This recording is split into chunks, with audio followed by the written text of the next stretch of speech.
Hey everybody, what's up and welcome back to today's video guys. And today guys, I'm going to go ahead and be showing you how to go ahead and transfer files using AnyDesk.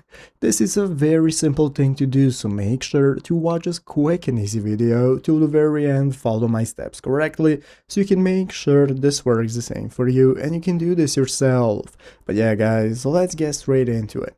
So the first thing we want to do is to go ahead and open up the official AnyDesk application if you have not already, and it's going to look like this. So if you do not already have it downloaded or installed, what you want to do is go to the official AnyDesk website right here, anydesk.com, and from here get started with downloading it and then installing it. So once you've installed it, open it up. This is going to be the main page you're greeted by. From this home page we can get started. Here at the top of the screen you're going to see your address that you can use for sending to other users to be able to remotely access your device. So let's go and take a look at how to transfer files using AnyDesk. As you can see right here in the official AnyDesk Help Center, we have an article on how to go ahead and manage and transfer files. So here we have the step-by-step instructions. So basically the dedicated file manager feature is currently available on Windows, Mac OS and Linux. It can run either parallel or interactive session. So basically guys, what you want to do is follow the steps right here and take a look at how to go ahead and download it for yourself. What I suggest for you to do is go to the Help Center, because if you have a different operating system, it's going to have different steps. So go ahead and find this article right here, search for it,